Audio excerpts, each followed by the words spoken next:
visage ne vous dit peut-être rien et pourtant sa photo a fait le tour du monde.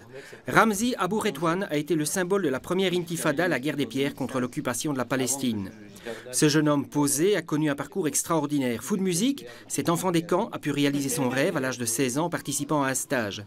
Il a pu se livrer à sa passion en entreprenant des études d'altiste en France avant de revenir en Palestine pour faire partager cette passion au travers de l'association qu'il a créée de toutes pièces. C'était plutôt de rêver de partager la musique avec tous les enfants parce que je pense que j'ai découvert une beauté que on ne peut pas la décrire. En fait, la musique, c'est une beauté qu'on ne peut pas la décrire. Et je pense que le fait que j'ai beaucoup aimé et été ému, en fait, j'avais envie de partager ce sentiment avec beaucoup d'enfants de Palestine et jeunes. Et je pense que c'est très important, surtout pour les enfants palestiniens et les gens palestiniens, surtout dans la situation dans laquelle ils vivent et les difficultés. Je pense que tous les jeunes palestiniens et enfants, ils ont besoin de s'exprimer. Et je pense que la musique, c'est une des meilleures façons de s'exprimer. Nous sommes là dans un des centres de l'association Al-Kamanjati, qui est pour objectif de la création des écoles de musique et de diffusion de la musique en fait un peu partout dans la Palestine, créer des écoles, créer des festivals et apporter de la musique du monde entier et renforcer la musique palestinienne et arabe ici. Et du coup, pour cela, en fait, on travaille dans 10 différentes locations dans toute la Palestine et on a environ 500 enfants qui apprennent plusieurs différents instruments. Et nous avons plusieurs orchestres et ensembles de musique arabe, plus des ensembles même de musique de jazz. Et on travaille maintenant avec environ 3000 enfants dans les écoles où on leur apprend l'éveil musical. Puisque ça n'existe pas dans les écoles de l'UNRWA, c'est des écoles qui sont fondées par les Nations Unies pour les réfugiés.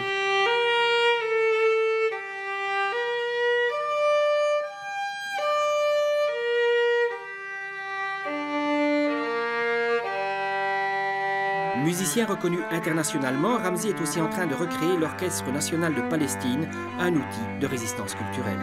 Nous avons aussi eu l'occasion de rencontrer Ramzi, qui est un jeune jeteur de pierre à l'époque, qui est devenu depuis un grand musicien et qui nous a fait le plaisir de nous rappeler, de nous montrer combien l'expression qu'il a pu avoir en jouant par exemple du Mozart sur le mur en Palestine est quelque chose qui nous touche profondément et pour lequel nous aimerions pouvoir l'inviter et participer à une collaboration à tourner dans les matières culturelles. Une des beautés de musique, en fait, c'est que ça crée tous ces échanges, en fait. Et c'est incroyable, en fait, comment la musique, en fait, crée toute une dynamique, en fait, énorme, et surtout dans le monde d'échange, en fait. Parce que si on parlait des langues ou de quelque chose, en fait, autre que la musique, c'est peut-être très difficile, mais dans la musique, tout est possible parce que c'est un son. Donc il n'y a pas besoin de le traduire. Tout le monde peut le comprendre, mais c'est des modes différents, en fait.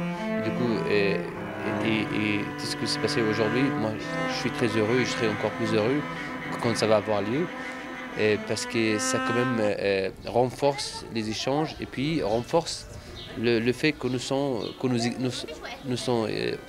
nous existons. Voilà. Ramzi et son orchestre sont désormais officiellement invités à venir jouer dans la cathédrale de Tournai, en attendant de pouvoir peut-être participer à l'aventure de la capitale culturelle Mons 2015. Mons 2015, effectivement, c'est européen, mais on en discutera au niveau du collège et avec la fondation. Je crois que c'est une excellente vitrine pour la culture palestinienne. Et si on parvenait à faire le lien entre effectivement la Palestine et Mons, et même un peu au-delà, puisque Ramallah, ils la définissent maintenant comme leur capitale culturelle et que Mons est la capitale culturelle de Wallonie, peut-être que là, il y a un lien et certainement des choses à faire ensemble. Entre crainte pour l'avenir et grands espoirs, le peuple palestinien oscille entre colère et résistance pacifique. Comme d'autres, la province de Hainaut développe des accords de coopération concrètes, sans vouloir prendre parti. Cela ne l'a toutefois pas empêché de faire pression sur Dexia, la banque des pouvoirs locaux, pour qu'elle agisse auprès de sa succursale israélienne, afin qu'elle cesse de financer l'extension des colonies. Pas par esprit partisan, mais pour faire respecter le droit international qui les a condamnés. Est-ce le rôle d'une province? Sincèrement, en tant que politique, je pense qu'il faut qu'on retourne chez nous en disant que les missions qui sont faites par la province, il y a quand même des expertises au niveau de la province, l'enseignement, l'éducation.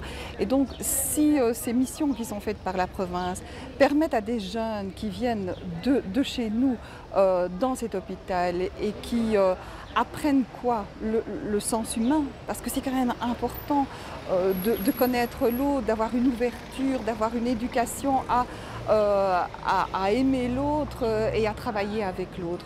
Et sur ce point-là, je pense qu'au moins la province réussit sa mission. La province a un rôle à jouer, elle a un rôle à jouer parce que cette solidarité s'enracine dans l'histoire de notre province. De nombreuses communes, des associations, bref, un tas de gens ont déjà mené des projets avec la Palestine. Et quelque part, nous, ce qu'on va essayer de faire, eh bien, c'est de capitaliser tout ça dans un projet, un grand projet, qui pourrait faire en sorte qu'il y ait une relation pérenne avec notamment le gouvernorat de Bethléem, avec la mairie de Bethléem. Et on est ici quand même sur des noms qui sonnent très très forts sur le plan symbolique.